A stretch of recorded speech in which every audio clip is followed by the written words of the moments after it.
संघ पिछले 75 साल से जिस तरह से देश में नफरत फैलाने के लिए पूरा एक प्लेटफॉर्म तैयार कर रहा है, और 10 साल पहले जब भारतीय जनता पार्टी की सरकार आई केंद्र में और मोदी को प्रधानमंत्री बनाया गया, तो उसके बाद से कई ऐसी रणनीतियों में बदलाव आया जिसके जरिए अपने लोगों को सरकार में सेट किया गया। आईएएस आईपीएस की अगर आप दिमाग की बात करते हैं तो बड़ी संख्या में ऐसे हैं जो जेएनयू से की प्रोडक्ट हैं, लेफ्ट की उनकी ज़हनियत है, इसलिए सरकार को कई बार अपने फैसले लागू करने में दिक्कत का सामना करना पड़ता था। तो इसके लिए 4-5 साल पहले पिछली मोदी सरकार में, मोदी 2 में, एक कैबिनेट के जरिए अपने लोगों को, संघ के लोगों को ऊपरी पदों पर, आईएएस आईपीएस के पदों पर बिठाने के लिए डायरेक्ट एंट्री का एक प्रोसीजर शुरू किया गया, और उसके जरिए संघ के लोगों को जो ऊंचे पद हैं उन पर बिठाने का सिलसिला शुरू हुआ। इसी सिलसिले में एक विज्ञापन निकाला गया था 4-5 दिन पहले यूपीएससी के जरिए, जिसमें डायरेक्ट एंट्री के लिए कोई 28 सीटें रिजर्व की गई थीं। लेकिन इस विज्ञापन को लेकर विपक्ष ने जब हमला बोला और फिर उनके सहयोगी दल भी इस मामले को लेकर के सरकार के खिलाफ नजर आए, जिसमें आपने कल देखा था चिराग पासवान का जो बयान सामने आया कि इस तरह की जो एंट्रीज की जा रही हैं इसमें आरक्षण को जो खत्म किया जा रहा है, तो उससे साफ जाहिर होता है कि संघ के लोग, वो भी ऊंची जाति के लोगों को इन पदों पर बिठा करके देश में अपनी एक सोच को विस्थापित करने की कोशिश चल रही है।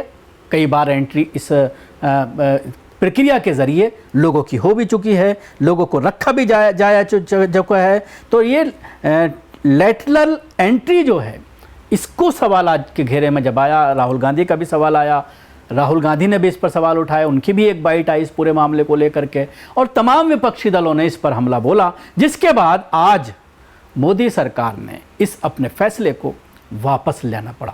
बड़ी बात है, मोदी सरकार लगातार 2024 में सत्ता में आने के बाद कई फैसले ऐसे हैं जिस पर मोदी सरकार को वापस लेना पड़ा है।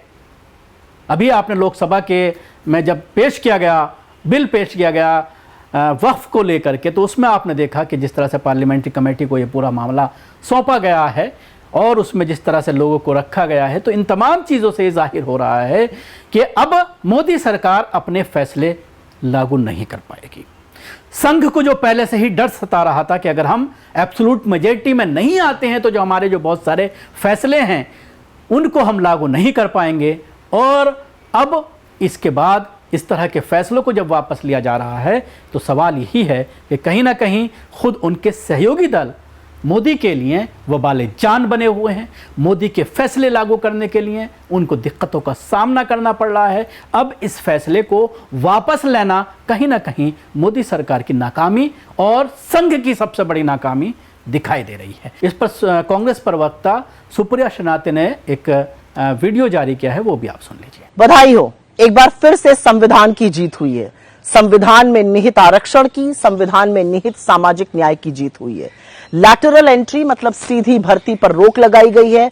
जो विज्ञापन आया था जिसमें 45 जॉब्स बिना आरक्षण के भर्ती की जा रही थी लैटरल एंट्री के माध्यम से, अब वो विज्ञापन रद्द किया जाएगा। वो फैसला वापस लेना पड़ा मजबूर होकर नरेंद्र मोदी की सरकार को।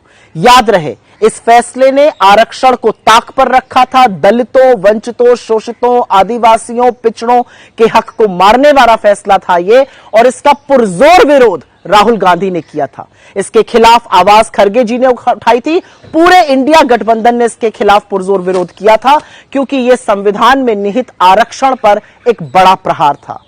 नरेंद्र मोदी जी, क्रेडिट लेने की बिल्कुल भी कोशिश मत करिएगा, क्योंकि यह साजिश, यह फैसला आपकी नाक के नीचे लिया गया था। यह पूरा षड्यंत्र आपकी नाक के नीचे गठित हुआ था।